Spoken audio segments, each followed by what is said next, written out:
अस्सलाम वालेकुम दोस्तों, आज हम बात करेंगे गवर्नमेंट ऑफ इंडिया की एक नई स्कीम जो लॉन्च हुई है, जिस स्कीम का नाम है अग्निपथ स्कीम। तो इससे पहले कि हम इस अग्निपथ स्कीम के बारे में आपको डिस्कस करें और इसके मेरिट्स और डिमेरिट्स के ऊपर बात करें और इसका क्या असर हमारे यूथ के ऊपर पड़ा जो आर्मी में जाना चाहते थे, तो उनका जो मनोबल है वो किस तरह से ऊपर या नीचे जा रहा है, इसके ऊपर हम बात करेंगे। क्योंकि आजकल ये एक बर्निंग टॉपिक है। हम देखते हैं कि पूरे हिंदुस्तान में हमारे यूथ जो है वो सड़कों पे आ रहे हैं और इस स्कीम के अगेंस्ट जो है प्रोटेस्ट कर रहे हैं। तो इसलिए वक्त की जरूरत है कि हम इस स्कीम के ऊपर रोशनी डालें और हमारी जो जनरेशन है, हमारे जो यूथ है, उनको इस बारे में अवेयर करें। तो इससे पहले कि हम इसके ऊपर डिस्कस करें, अगर आप हमारी चैनल पे नए हैं तो आप हमारी चैनल राकिब जिया को जो है इसको सब्सक्राइब करें, लाइक करें, शेयर करें और कमेंट करें, ताकि आने वाले जितने भी अपडेट वीडियोस है वो आपके पास पहुंच सके। तो दोस्तों, जैसा आप जानते हैं कि इंडिया एक डेवलपिंग कंट्री है और इंडिया की पॉपुलेशन भी काफी तेजी के साथ बढ़ रही है, जिस वजह से काफी चैलेंजेस इंडिया को फेस करने पड़ रहे हैं। और उसमें सबसे बड़ा चैलेंज है अनएम्प्लॉयमेंट का। अगर आप देखेंगे जो ग्लोबल लेवल पे अनएम्प्लॉयमेंट का रेट है वो बिलो 7% है, बट अगर इंडिया की हम बात करें तो ये 8% भी टच हो रहा है।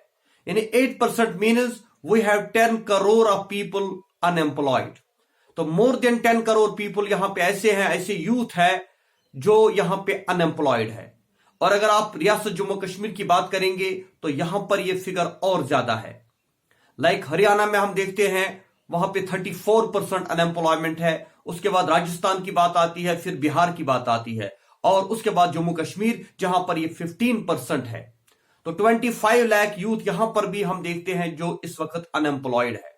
तो इस वजह से हम देखते हैं पूरे इंडिया में ये जो अनएम्प्लॉयमेंट का रेट है ये बढ़ रहा है और इसकी सबसे बड़ी वजह है growing population of India and lack of infrastructure, lack of industrialization and lack of privatization।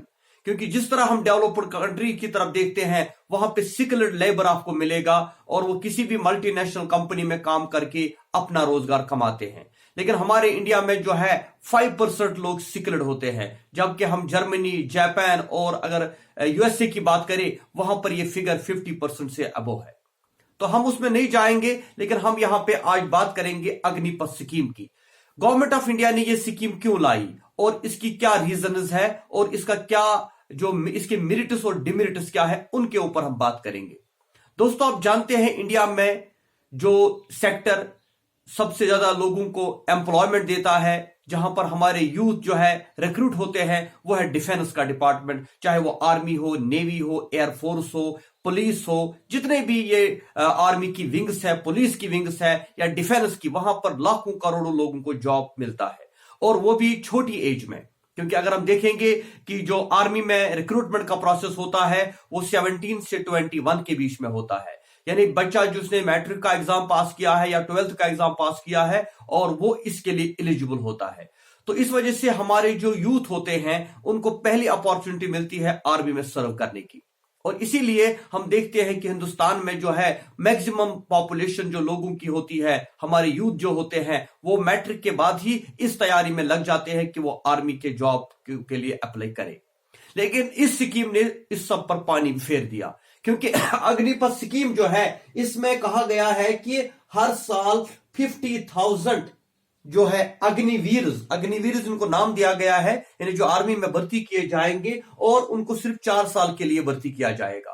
पहले यह रिक्रूटमेंट होता था 15 ईयर के लिए, तो उसके बाद उनको दूसरे जो है आर्मी के विंग्स में डाला जाता था। लेकिन अब कहा जाता है कि जो बच्चे इसमें एडजस्ट हो जाते हैं, जिनको जॉब मिलता है, वो सिर्फ 4 साल के लिए यहां पे रहेंगे और उसके बाद 25% ही को कंटिन्यू किया जाएगा, उनको जो है आगे परमानेंट किया जाएगा और 75% को बाहर का रास्ता दिखाया जाएगा। यानी इसमें से अगर हम 1 लाख लोग हमारे एम्प्लॉय हो जाते हैं तो उसमें 25,000 को ही चांसेस है आगे परमानेंट होने का और 75,000 को कहा जाएगा कि आपको अब जॉब छोड़ना है।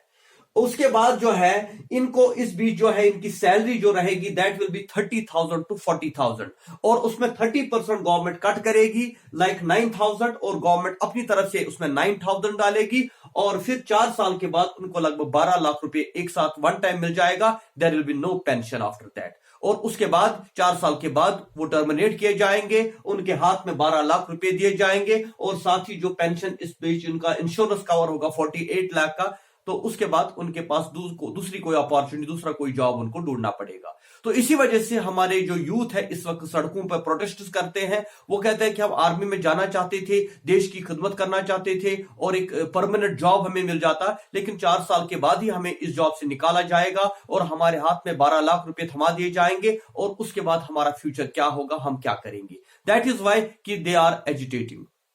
लेकिन दोस्तों हर एक स्कीम के मेरिट्स और डिमेरिट्स होते हैं। तो ये स्कीम जो गवर्नमेंट ऑफ इंडिया ने बनाई है इसके भी मेरिट्स और डिमेरिट्स है। पहले हम इसके मेरिट्स की बात करेंगे।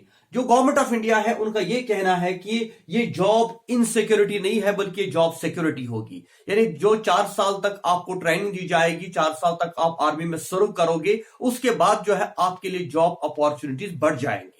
आप जो है आसाम राइफल्स में या जो स्टेट पुलिस होती है उनमें आप जा सकते हैं या जितनी भी प्राइवेट फर्म्स है वहां पे आप अप्लाई कर सकते हैं। आपके लिए वहां पे रिजर्वेशन रखी जाएगी। जिस तरह एक्स सर्विसमैन के लिए रिजर्वेशन होती है या SC ST वालों के लिए रिजर्वेशन होती है, इसी तरह इन अग्निवीर के लिए भी 4 साल के बाद रिजर्वेशन रहेगी गवर्नमेंट जॉब्स में। पहली बात ये। दूसरी ये कि जब ये अग्निवीर जाएगा, जॉब छोड़ के जाएगा, तो उस वक्त इसकी एज बिलो 30 होगी। तो जो एम्प्लॉयमेंट होता है, एम्प्लॉयमेंट के चांसेस आपको 40 तक होते हैं, यानी 10 साल तक वो बाकी जॉब्स के लिए भी अप्लाई कर सकता है। एक और इसका बताया जाता है कि रिड्यूस मिलिट्री एक्सपेंडिचर, कि आर्मी के ऊपर, डिफेंस के ऊपर हिंदुस्तान में करोड़ों रुपए हर साल खर्च किए जाते हैं, खासतौर से अगर हम पेंशन की बात करें, क्योंकि आर्मी में काफी लोगों ने सर्व किया है और वो इस वक्त पेंशन ले रहे हैं और ये करोड़ जो हमारा बजट होता है आर्मी का वो मोर देन 50% उन्हीं के ऊपर खर्च होता है। तो ये पेंशन का बर्डन हम गवर्नमेंट के ऊपर नहीं पड़ेगा, जो पैसा होगा वो आर्मी के अदर जो है एक्सपेंडिचर उनके ऊपर उसको लगा दिया जाएगा। तो इससे कहा जाता है कि भाई एक तो हम ज्यादा से ज्यादा लोगों को एम्प्लॉयमेंट देंगे, हर साल 50,000 या हर साल 1 लाख और 4 साल तक हम हर साल ऐसे ही लोगों को एम्प्लॉयमेंट देते रहेंगे और यंग यूथ रहेगा और जो आर्मी में अच्छी तरह से सर्व कर पाएंगे। तो गवर्नमेंट के ऊपर भी दबाव नहीं पड़ेगा और लोगों को भी मौका मिलेगा इसके बाद किसी और जॉब के लिए अप्लाई करना। तो ये तो गवर्नमेंट का स्टैंड हुआ। अब हम देखते हैं यूथ जो है, इंडिविजुअल जो है, हम उनका स्टैंड क्या है। पहला स्टैंड उनका यह है, पहला उनका यह आर्गुमेंट है कि इसमें जॉब इनसिक्योरिटी है, कि अगर हम आर्मी के में जाते हैं, 4 साल तक हम नौकरी करते हैं, हमें तनख्वाह मिलती है, लास्ट में हमें वन टाइम 12 लाख मिलते हैं या हमारा इंश्योरेंस कवर हो जाता है, लेकिन 4 साल के बाद हमें निकाला जाता है। 25% जो रहेंगे उनको कंटिन्यू करेंगे, लेकिन 75% को निकाला जाएगा। तो वो कहां जाएंगे, उनके लिए क्या जॉब अपॉर्चुनिटीज है। कहीं लोग उनको ये ना कहें कि उनको नौकरी से निकाल दिया गया और उनको कहीं नौकरी ही ना मिले, तो सोसाइटी में उनका उसका क्या असर पड़ेगा। समाज के लोग उनको किस नजर से देखेंगे, उनको कहेंगे कि भाई ये वो बंदा है जिसको आर्मी से निकाला गया क्योंकि वे वहां पे काम अच्छी तरह से नहीं कर पाया। तो इसका मतलब इस दौरान उनके पास कोई एजुकेशन क्वालिफिकेशन भी नहीं बढ़ेगी, तो वो किस जॉब के लिए अप्लाई करेंगे। तो एक तो उनका ये आर्गुमेंट है। दूसरा आर्गुमेंट ये है कि जो ट्रेनिंग उनको दी गई आर्मी की ट्रेनिंग, तो वो ट्रेनिंग फिर जाया हो जाएगी। क्या फायदा है, 4 साल के बाद उनको निकाला जाएगा और जो ट्रेनिंग जो सीखने के लिए जो उन्होंने सीखा था, ट्रेनिंग चलाना, आर्मी में काम कर रहे थे, उनको उन्होंने एक्सपीरियंस गेन किया था, तो उसका क्या फायदा उनको मिलेगा। एंड थर्ड इज कि जो सैलरी है उनको वो सैलरी बहुत कम दी जा रही है, 30 से 40 हजार रुपए। तो इस सैलरी में क्या कर पाएंगे, वो कितनी सेविंग्स करेंगे, और जब 4 साल के बाद 12 लाख का पैसा उनको हाथ में थमा दिया जाए तो उससे वो कौन सा बिजनेस स्टार्ट करेंगे। इससे तो बेटर है कि ये 4 साल किसी बिजनेस में सर्व करें या किसी और जॉब के लिए तैयारी करें जहां पे उनको परमानेंट जॉब मिलेगा। Why they will apply for this job. तो उनका भी अपना एक आर्गुमेंट है।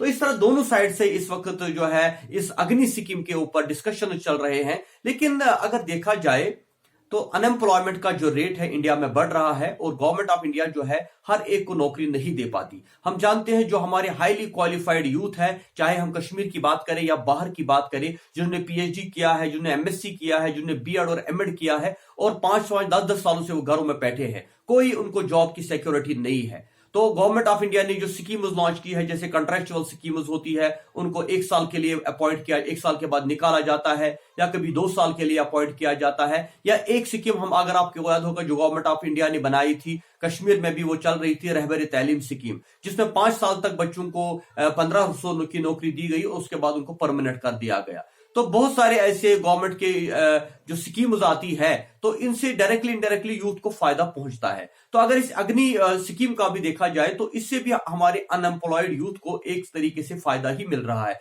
क्योंकि 17 साल की उम्र में, एक छोटी उम्र होती है, मैट्रिक के पास ही आप जाते हैं, 17 साल की उम्र में अगर आपको एक जॉब मिल जाता है, आपको एक ट्रेनिंग मिल जाती है और आपको एक सैलरी मिल जाती है, और 4 साल तक आपको ये ट्रेनिंग प्लस सैलरी मिल जाती है, और 4 साल के बाद आपको वहां से अगर निकाला भी जाता है, तब भी आपके हाथ में एक तो ट्रेनिंग होती है, दूसरा एक्सपीरियंस होता है, और उसके बाद एक अच्छी खासी रकम भी आपके हाथ में थमा दी जाती है, और उसके बाद भी आपके पास जॉब की अपॉर्चुनिटीज है। अगर एट द एज ऑफ 25 और एट द एज ऑफ 30 भी आपको निकाला जाएगा, तब भी आपके लिए बहुत सारे चांसेस बन जाते हैं, क्योंकि गवर्नमेंट ने इसमें एज का जो क्राइटेरिया रखा है, दैट इज 17 to 21, यानी 17 साल के और 21 साल के बीच में, यानी मोर देन 21 जो इसमें नहीं जा सकता।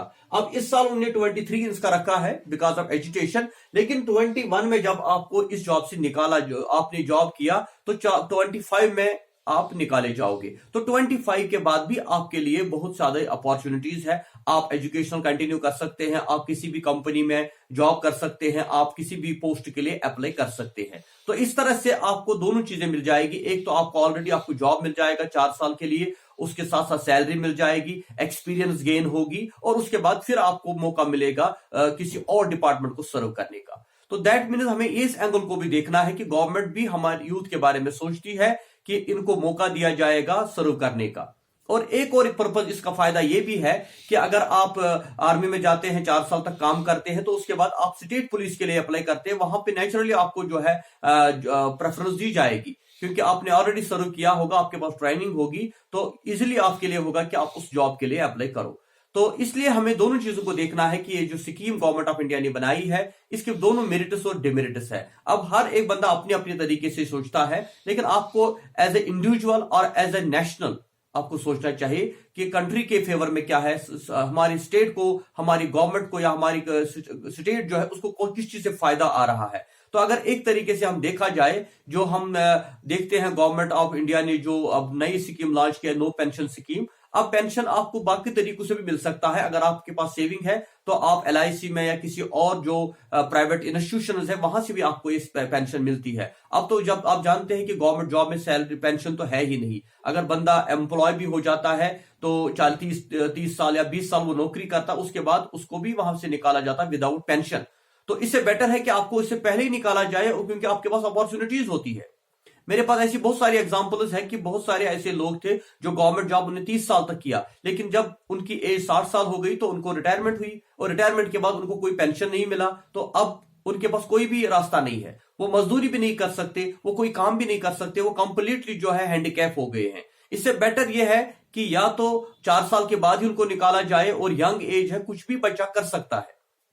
तो इसके बारे में आपकी क्या राय है, क्या ओपिनियन है? क्योंकि इसमें कुछ पॉइंट्स हैं जिनके ऊपर डिस्कस किया जा सकता है, जिसमें गवर्नमेंट ने यूथ के बारे में भी सोचा है कि 4 साल सर्व करने के बाद आप फिर भी यूथ होते हो, आप फिर भी यंग होते हो, आपके पास फिर भी कैरियर अपॉर्चुनिटीज होती है, आप उसके बाद भी जो है अपना कैरियर बना सकते हैं। जबकि अगर 20 साल के बाद आपको निकाला जाए एट द एज ऑफ 50 या एट द एज ऑफ 60, तो उस वक्त आपके पास कोई रास्ता नहीं होता। आप ना बिजनेस कर सकते हैं, ना कोई काम धंधा कर सकते हैं, क्योंकि आप देखते हैं पुराने जमाने में जो एम्प्लॉय होते थे वो 60 की साल में रिटायर होते थे, फिर वो 20-30 साल जब तक जिंदा रहते तब तक उनको पेंशन मिलती थी, या उनके बाद उनकी बीवी को मिल जाता था। तो उनके लिए ये जॉब जो है परमानेंट जॉब होता टिल डेथ, ये सिर्फ रिटायरमेंट तक नहीं होता था बल्कि टिल डेथ होता था। लेकिन अब जो एम्प्लॉय होते हैं गवर्नमेंट या प्राइवेट सेक्टर में, उनको तो कोई पेंशन नहीं मिलती, वो भी 60 में रिटायर हो जाएंगे और उसके बाद कोई पेंशन नहीं मिलेगी। तो इससे बेटर यह है कि ये जो स्कीम है गवर्नमेंट ऑफ इंडिया ने, ये स्कीम अच्छी तरह से बनाई है और इसमें यूथ का बहुत ज्यादा फायदा भी है। तो आपको इसके बारे में सोचना चाहिए, आपकी कमेंट का हमें इंतजार रहेगा। हम देखना चाहते हैं कि आप इसके बारे में क्या सोचते हैं। Thank you very much. खुदा हाफिज।